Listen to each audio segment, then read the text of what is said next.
오늘은 고린도후서 7장 1절에서 16절 말씀을 근거로 거룩함을 온전히 이루라 라는 제목으로 하나님 말씀 증거하겠습니다. 세상을 이기는 교회 고린도후서 강의 8번째 시간입니다. 그리스도인을 한마디로 말하면 약속을 가진 자라고 말할 수 있습니다. 우리가 이 땅 위에서 승리할 수 있는 그 근거, 그 비결은 바로 약속인 것입니다. 하나님께서 약속을 하셨습니다. 분명하게 약속을 하셔서 그 약속의 말씀을 근거로 우리는 이 땅에서 승리하고 또 천국길로 가는 구원의 길을 가게 되는 줄 믿습니다. 그렇다면 그 약속이 무엇입니까? 그 약속은 바로 첫 번째는 하나님 말씀입니다. 성경이 바로 약속이죠. 그래서 성경을 구약, 신약 이렇게 얘기를 합니다. 구약, 오래된 약속, 신약, 새로운 약속이라는 것입니다. 또한 우리 교회를 통해서 주시는 하나님의 약속의 말씀, 그것이 약속입니다. 영세의 말씀을 통해서 주신 그 약속의 말씀, 활동하시는 하나님으로, 하나님의 시간으로 올 한 해 그 하나님의 역사를 보여주겠다, 엄청난 역사를 보여주겠다, 그게 약속인 것이죠. 또한 주일날 말씀을 통해서 한 주간의 약속을 우리 가운데 해주고 있지 않습니까? 14번째 제자로 우리를 부르셨다, 그게 약속의 말씀이죠. 또한 날마다 주시는 큐티 말씀을 통해서 주시는 그 말씀, 그것이 바로 약속의 말씀입니다. 신앙생활이 무엇입니까? 그것은 약속의 말씀을 붙들고 그것을 따라가는 것입니다. 그럴 때 확실한 하나님의 놀라운 승리의 역사가 우리 가운데 나타나게 될 줄을 믿습니다. 성경은 이렇게 얘기를 합니다. 세상의 약속도 그 효력이 있다, 이렇게 얘기를 하죠. 갈라디아서 3장 15절 말씀에 보니까 형제들아 내가 사람의 예대로 말하노니 사람의 언약이라도 정한 후에는 아무도 패하거나 더하거나 하지 못하느니라. 아멘. 이렇게 말씀하죠. 이게 무슨 말입니까? 사람의 어떤 분쟁이 일어났어요. 사람 간에 이렇게 다툼이 일어났어요. 그럴 때 그 다툼을 이길 수 있는 그 확실한 근거가 어디 있느냐? 계약이 있죠. 계약서. 어떤 사람이 우리 집에 갑자기 와서 여기 자기 집이라고 빨리 나가라고 막 그래요. 그 막 등치도 막 이따만하고 막 문신 막 이렇게 하는 사람들이 와가지고 여기 우리 집이니까 너네들 다 나가세요. 빨리 나가세요. 막 이렇게 합니다. 그러면 그 사람들을 이길 수 있는 근거가 뭐예요? 우리가 힘이 세가지고 이길 수 있습니까? 싸움 잘해서 이길 수 있습니까? 그런 게 아닙니다. 계약서를 들이미는 거죠. 계약서에 분명히 우리 집이라고 되어 있습니다 라고 하면 계약서가 그것을 이기게 된다는 거예요. 그러니까 사람의 이 계약도, 이 언약도 이렇도록 효과가 있는데 신실하신 하나님께서 우리 가운데 주신 이 약속이 어떻게 그렇게 별 볼일이 없냐는 겁니다. 더 확실하다는 것입니다. 그러니까 성경 말씀은 확실한 하나님의 계약서가 된다는 거예요. 올 한 해 우리 가운데 주시는 그 약속의 말씀, 영시의 말씀, 또 매주 주시는 강단을 통해서 주시는 주일날 주시는 그 말씀, 날마다 주시는 그 큐티 말씀, 그것은 하나님의 확실한 계약서라는 거예요. 마귀가 우리 가운데 와서 도적질하고 죽이고 멸망시키기 위해서 찾아온다고 할지라도, 도전한다 할지라도 계약서를 들이밀면 마귀는 떠나가게 된다는 거예요. 말씀으로 마귀를 이기게 된다는 것입니다. 예수님께서도 말씀을 근거로 해서 마귀를 이기셨잖아요. 그래서 말씀을 붙들고 우리가 이기는 은혜가 있길 바랍니다. 오늘 본 말씀에 보니까 뭐라고 말씀하고 있습니까? 고린도서 7장 1절에 보니까 그런즉 사랑하는 자들아 이 약속을 가진 우리는, 이렇게 얘기하고 있습니다. 그리스도인은 이 약속을 가진 하나님의 자녀인 줄 믿습니다. 그런데 이 문맥상으로 보면 이 약속이 무엇입니까? 이 약속은 고린도 후서 6장 18절 말씀을 근거로 한 것입니다. 그 바로 전장입니다. 우리 같이 한번 읽어보겠습니다. 시작.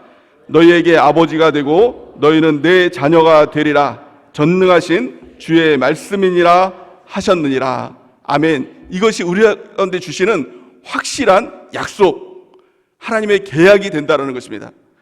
다시 한번 보시기 바랍니다. 너희에게 아버지가 되고 너희는 내 자녀가 되리라. 이게 약속이에요. 그리고 나서 뭐라고 말씀하고 있죠? 전능하신 주의 말씀이니라. 하나님을 전능한 하나님이라고 말씀하고 있어요. 그리고 나서 그 말씀이니라 무슨 말입니까? 사인이에요. 하나님의 사인. 이것은 너와 나와의 확실한 약속이다. 전능한 하나님의 말씀이다 라는 거예요.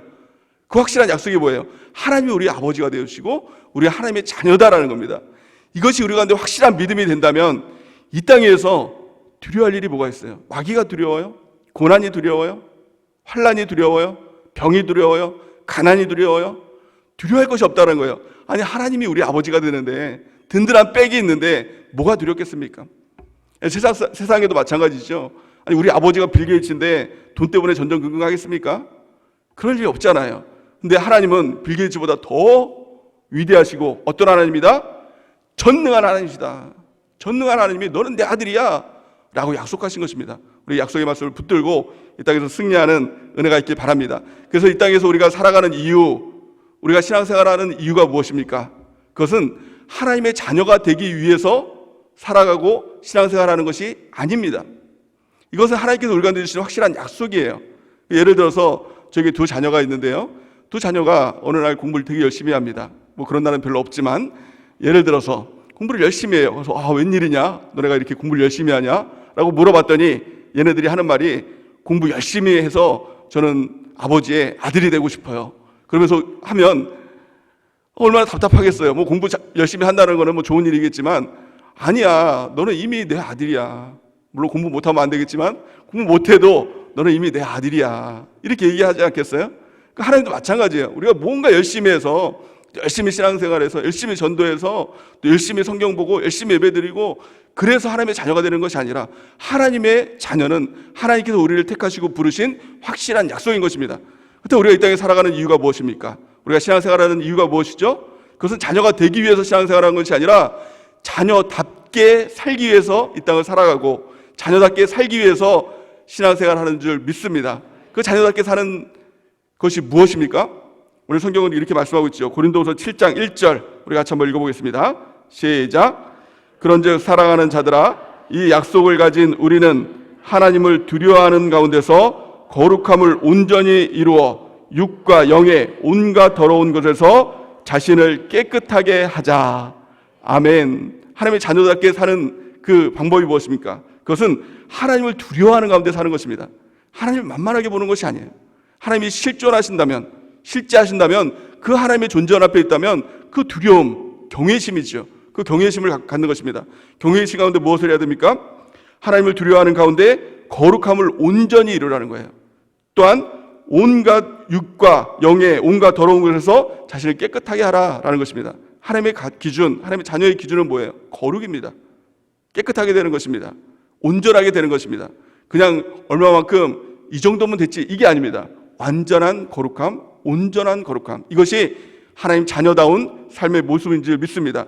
베드로전서 1장 15절에서 16절 말씀 같이 한번 읽어보겠습니다. 시작. 오직 너희를 부르신 거룩한 이처럼 너희도 모든 행실에 거룩한 자가 되라. 기록되었으되 내가 거룩하니 너희도 거룩할지어다 하셨느니라. 아멘. 하나님께서 내가 거룩하니 너희도 거룩하라.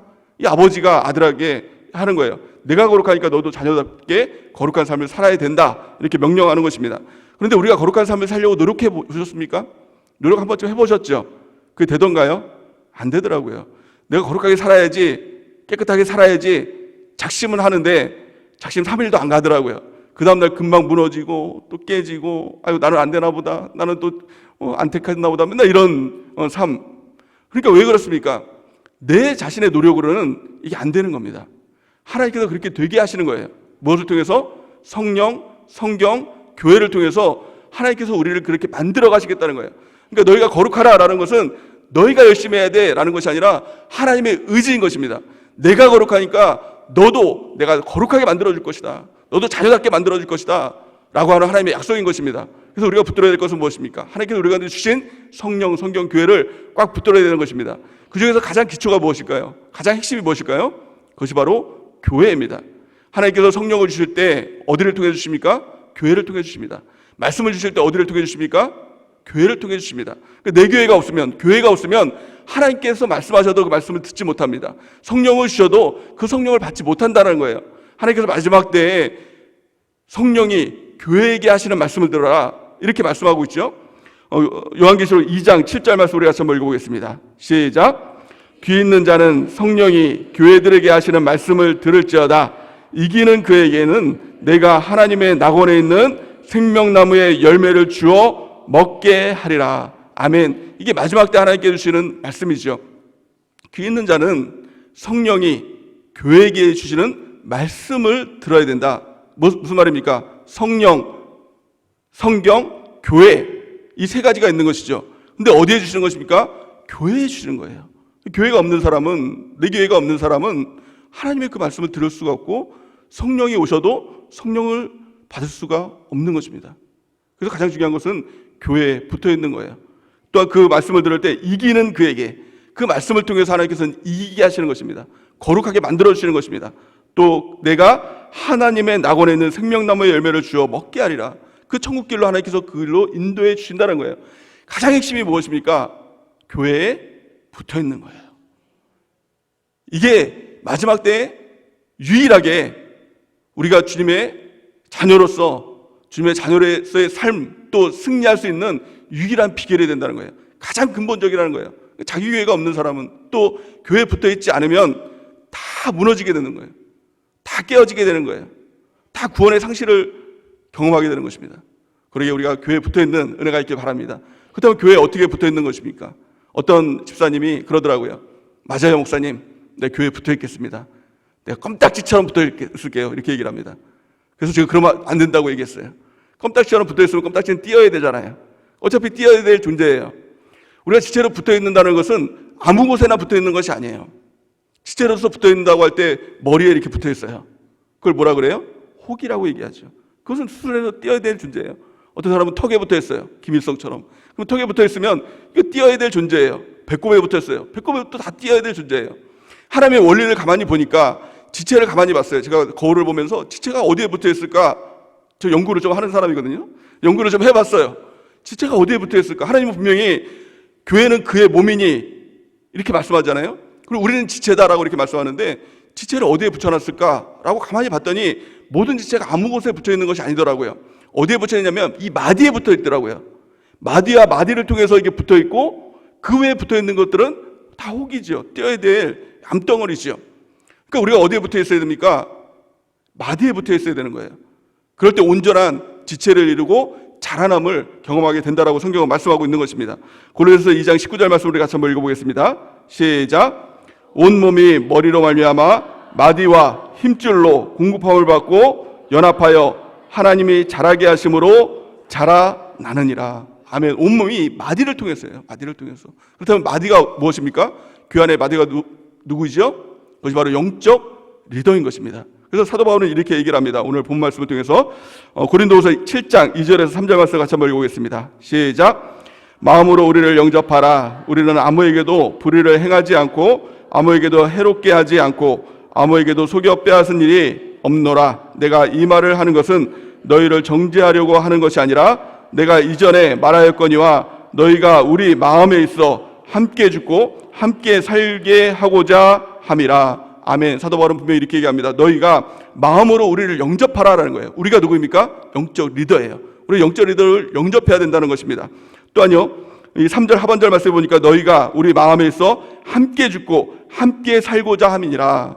아멘. 영적 리더와 성도와의 관계는 뭐예요? 함께 죽고 함께 사는 관계다라는 거예요. 공생공사, 이 관계가 바로 영적 리더와 성도와의 관계인 것입니다. 우리가 하나님의 자녀가 되는 권세를 얻습니다. 근데 그 자녀의 권세를 어떻게 얻습니까? 얻는 방법은 단 한 가지입니다. 믿음을 통해서 하나님 자녀의 권세를 우리가 받는 것입니다. 그렇다면 믿음이 무엇일까요? 성경에서 말하는 믿음이 무엇일까요? 성경은 믿음을 영접이라고 얘기를 하고 있어요. 성경은 이렇게 말씀합니다. 예수님께서 요한복음 1장 12절 말씀 우리 같이 한번 읽어보겠습니다. 시작. 영접하는 자 곧 그 이름을 믿는 자들에게는 하나님의 자녀가 되는 권세를 주셨으니. 아멘. 영접하는 자와 그 이름을 믿는 자, 믿음과 똑같은 말로 말씀하고 있는 것입니다. 예수님께서는. 그렇다면 우리가 무엇을 영접해야 될까요? 영접은 받아들이는 거잖아요. 내 마음에 받아들이는 거잖아요. 가장 첫 번째는 예수님을 영접해야 되겠죠. 너무 당연한 거죠. 예수님을 나의 주인으로, 나의 구원자로, 구세주로 영접해야 되는 것입니다. 이것이 구원의 첫 번째 시작인 것입니다. 로마서 10장 9절 우리 같이 한번 읽어보겠습니다. 시작. 내가 만일 내 입으로 예수를 주로 시인하며 또 하나님께서 그를 죽은 자 가운데서 살리신 것을 내 마음으로 믿으면 구원을 받으리라. 아멘. 영접하는 사건은 하나의 사건이 아닙니다. 한 번의 사건이 아니라 날마다 그 삶을 통해서 예수님을 나의 구원자로, 예수님을 나의 주인으로 영접하고 날마다 인정하며 살아가는 것, 이것이 바로 구원의 삶, 구원의 길인 줄 믿습니다. 자, 두 번째는 무엇을 영접해야 될까요? 하나님 말씀을 영접해야 됩니다. 왜 하나님 말씀을 영접해야 될까요? 성경은 하나님 말씀이 곧 하나님이다 이렇게 말씀하고 있죠. 요한복음 1장 1절 말씀을 같이 한번 읽어보겠습니다. 시작. 태초에 말씀이 계시니라. 이 말씀이 하나님과 계셨으니 이 말씀은 곧 하나님이시니라. 아멘. 하나님 말씀이 선포될 때, 하나님 말씀을 읽을 때 영접하는 것입니다. 그러면 이 영접하는 것이 무엇이죠? 성경은 한 단어로 말하고 있습니다. 그것이 바로 아멘이다 라는 거예요. 아멘. 맞습니다. 아멘. 옳습니다. 아멘. 내가 그렇게 하겠습니다 라고 하는 것이 영접인 것입니다. 또한 성경은 아멘하여 하나님의 영광을 돌리는, 하나님께 영광을 돌리느니라 이렇게 말씀하고 있는 것입니다. 우리가 아멘하고 하나님의 말씀을 받을 때, 영접할 때 하나님의 영광이 올라가는 역사가 나타나게 될 줄을 믿습니다. 세 번째 영접해야 될 대상이 누구일까요? 우리가 첫 번째 예수님을 영접해야 됩니다. 그걸 다 인정하죠. 맞습니다. 옳습니다. 이렇게 얘기를 합니다. 말씀을 영접해야 됩니다. 뭐 여기에 반감을 갖는 사람들은 거의 없을 것입니다. 그런데 문제는 세 번째에서 다 무너져요. 세 번째를 너무 간과해 버리는 것입니다. 근데 예수님께서 이것이 너무 중요하다고 말씀하고 있어요. 요한복음 13장 20절 우리 같이 한번 읽어보겠습니다. 시작. 내가 진실로 진실로 너에게 이르노니 내가 보낸 자를 영접하는 자는 나를 영접하는 것이요 나를 영접하는 자는 나를 보내신 이를 영접하는 것이니라. 아멘. 예수님께서 분명히 말씀합니다. 내가 보낸 자를 영접하는 것이 나를 영접하는 것이다. 내가 보낸 자가 누구예요? 예수님께서 보낸 자가 누구예요? 교회를 통해서 세워주신 영적 리더, 담임 목사님, 셀장, 예수님께서 보내주셨다는 겁니다. 그 사람들을 영접해야 된다는 거예요. 그래야 예수님을 영접하는 것이 된다는 거예요. 근데 사람들은 예수님은 내가 영접하고 예수님은 인정을 하는데 사람은 사람인데 어떻게 영접합니까? 예수님이 분명히 이렇게 말씀하세요. 그 사람 영접 안 하면 나도 영접 안 한 거야. 그 사람 박대하면 나를 박대한 거야. 그 사람을 대적하면 나를 대적한 거야. 이렇게 말씀하시는 거예요. 우리가 그것을 분명히 알아야 되는 것입니다. 그래서 하나님께서 세워주신, 하나님께서 보내주신 담임 목사님, 영적 리더, 하나님께서 보내주신 셀장, 그 사람을 영접해야 된다는 겁니다. 영접한다는 것이 무엇입니까? 그 사람을 인정하고 그 사람을 신뢰하고 그 사람을 사랑하는 거예요. 그 사람 말씀을 하나님 말씀처럼 내 마음 가운데 받아들이는 거예요. 이게 바로 영접입니다. 그럴 때 우리 예수님도 영접하는 것입니다. 그것이 믿음이고 그 믿음을 통해서 하나님 자녀되는 권세를 주시는 것입니다. 그런데 우리가 어떻게 하면 영접할 수 있을까요? 어떻게 하면 예수님을 나의 구주로, 구세주로, 나의 주인으로 영접할 수 있을까요? 어떻게 하면 하나님 말씀을 내 마음 가운데 아멘으로, 모든 말씀을 100% 아멘으로 받아들일 수 있을까요? 어떻게 하면 사람인 하나님께서 보내신 사람, 그 영적 리더를 사랑하고 신뢰하고 영접할 수 있을까요? 반드시 필요한 한 가지가 있습니다. 그것은 자기 부인이에요. 자기 부인이 없으면 절대로 영접이 안 됩니다. 아니, 예수님도 영접이 안 돼요. 주인으로 영접한다고요? 그게 쉽다고요? 아닙니다. 내가 주인이에요. 내가 구원자예요. 영접이 안 돼요. 내가 주인 된 거, 내가 구원자가 된 거, 이것을 부인해야 됩니다. 말씀 영접하는 거 쉽다고요? 안 돼요. 내 생각이 너무 센 거예요. 내 경험이 너무 센 거예요. 내 상식이 너무 센 거예요. 영접이 안 돼요. 그래서 내 자아를 부인하지 않으면 영접이 안 되는 거예요. 세 번째는 더 말할 것도 없죠. 아니, 사람인데 어떻게 영접해? 예수님처럼 내가 그 사람보다 더 똑똑한 것 같은데, 내가 더 성경 많이 하는 것 같은데 어떻게 영접이 돼? 근데 영접해야 되는 겁니다. 무엇을 통해서? 자기 부인을 통해서 영접해야 되는 줄 믿습니다. 마태복음 16장 24절 말씀 보니까 이에 예수께서 제자들에게 이르시되 누구든지 나를 따라오려거든 자기를 부인하고 자기 십자가를 지고 나를 따를 것이니라. 아멘. 내 자신을 부인하고 우리 주님을 영접하는 은혜가 있길 바랍니다. 주인으로, 구원자로 영접하는 은혜가 있길 바랍니다. 내 자아를 부인하고 또 말씀을 영접하고 내 자아를 부인하고 하나님께서 보내주신 영적 리더를 영접하는 은혜가 우리 가운데 있기를 바랍니다. 그렇다면 자아를 부인한다는 것이 무엇일까요? 그것은 한 가지 고백을 하는 것입니다. 내가 틀렸습니다. 이 고백만 하면 됩니다. 세상 사람들은 이 고백을 너무 못하죠. 너무 힘들어하죠. 자존심 상하게 하죠. 근데 이 고백만 하면 신앙생활이 너무 편해집니다. 내가 틀렸습니다. 주님이 옳습니다. 내가 틀렸습니다. 교회가 옳습니다. 내가 틀렸습니다. 담임 목사님이 옳습니다. 내가 틀렸습니다. 영적 리더가 옳습니다. 내가 틀렸습니다. 하나님 말씀이 옳습니다. 이 고백을 하면 신앙생활이요 너무 자유로워져요. 한번 이 고백을 해보세요. 갈등이 있을 때, 이 충돌이 있을 때 내가 틀렸습니다. 이 고백을 하면서 한번 나가보세요. 입으로. 혼자 있을 때라도 좋아요. 내가 틀렸습니다. 내가 틀렸습니다. 처음엔 잘 안 돼요. 내가 뭘 그렇게 틀렸나 막 이런 생각도 막 들어요. 근데 이걸 하다 보니까 너무 신앙생활이 정말 쉬워지는 거예요. 예수님 따라가는 게 이렇게 쉬운가? 교회 생활이 이렇게 쉬워지나? 여러분들 교회 생활이 어려우세요? 그 이유는 단 한 가지예요. 자아 부인이 안 돼서 그래요. 자아를 부인하고 우리 예수님을 따라가는 은혜가 있길 바랍니다. 마지막 우리가 살펴볼 것은, 그렇다면 어떻게 우리 교회를 통해서 하나님께서 우리를 거룩하게 하실까? 우리가 깨끗하고 거룩해질 수 있을까? 두 가지를 통해서 하나님께서 우리를 깨끗하게 하신다라고, 거룩하게 하신다라고 말씀하고 있는 것입니다. 가장 첫 번째는 위로와 기쁨입니다. 고린도서 7장 4절 우리 같이 한번 읽어보겠습니다. 시작. 나는 너희를 향하여 담대한 것이 많고 너희를 위하여 자랑하는 것도 많으니 내가 우리의 모든 환난 가운데서도 위로가 가득하고 기쁨이 넘치는도다. 아멘. 우리가 세상에서 환난을 당하죠. 예수님을 믿으면 더 큰 환난이 더 커질 겁니다. 마지막 때일수록 고난과 환난은 더 커질 겁니다. 그런데 교회 안에서 들어오면 하나님의 위로가 있고 하나님의 기쁨이 넘칩니다. 그 기쁨과 이 위로가 더 크기에 모든 것을 뛰어넘고 이길 수 있는 것입니다. 교회 안에 들어와서 그 기쁨과 그 위로를 충만히 받고 누리는 은혜가 있길 바랍니다. 그러면 세상을 이길 수 있어요. 그것도 환난도, 그것도 고난도 뛰어넘을 수 있는 것입니다. 그것을 통해서 깨끗해지고 거룩해지는 하나님의 역사가 나타나게 되는 것입니다. 두 번째는 무엇을 통해서 하나님께서 우리를 깨끗하게 하시고 거룩하게 하실까요? 그것은 바로 근심입니다. 어떤 분들은 근심? 그거 하면 안 되는 거 아니에요? 이렇게 얘기하는 분들 있죠. 맞습니다. 근심에는 두 가지가 있어요. 오늘 성경 말씀 보니까 고린도후서 7장 10절 우리 같이 한번 읽어보겠습니다. 시작. 하나님의 뜻대로 하는 근심은 후회할 것이 없는 구원에 이르게 하는 회개를 이루는 것이요 세상 근심은 사망을 이루는 것이니라. 아멘. 절대로 하지 말아야 될 근심, 세상 근심은 절대로 하지 말아야 됩니다. 그것은 사망입니다. 그 끝은 지옥입니다. 그 세상 근심을 끊어내고 두 번째는 반드시 해야 될 근심이 있다는 거예요. 그것이 뭐냐면 하나님의 뜻대로 하는 근심을 우리는 반드시 해야 된다는 것입니다. 하나님의 뜻대로 하는 근심은 어떻게 우리 가운데 올까요? 우리 마음 가운데 어떻게 올까요? 바른 복음이 선포될 때 우리 마음 가운데 근심이 오게 되는 것입니다. 그래서 영적 리더는 이에 있어서 가장 중요한 것이 있다면 바른 복음을 선포해야 됩니다. 그래서 그 마음 가운데 근심이 있게 해야 됩니다. 그래서 근심을 통해서 하나님을 선택할 때, 복음을 선택할 때 구원의 길을 가게 되는, 거룩한 길을 가게 되는, 깨끗하게 길을 가게 되는 그 길로 가게 되는 것입니다. 근심은 두 가지 중에 한 가지를 반드시 선택하게 하는 것입니다. 그럴 때 우리가 복음을 선택하는 은혜가 있길 바랍니다. 예수님께 한 부자 청년이 찾아왔죠. 마태복음 19장에 보니까 예수님 어떻게 하면 내가 영생을 얻을 수 있겠습니까? 라고 물어봤더니 예수님께서 계명을 지켜라. 나 계명 다 지키는데요. 그래 잘했다. 그러면 너가 가지고 있는 거 다 팔아가지고 가난한 자에게 나눠주고 너는 나를 따르라. 예수님께서 초청합니다.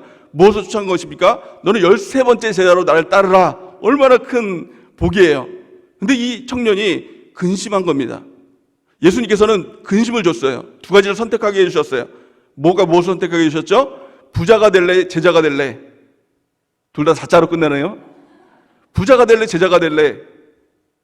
근데 이 청년은 근심했어요. 가진 재물이 많아서. 그래서 근심을 통해서 예수님을 떠났다라고 성경은 말씀하고 있죠. 마태복음 19장 22절 보니까 그 청년이 재물이 많음으로 이 말씀을 듣고 근심하며 가니라. 이렇게 말씀하고 있어요.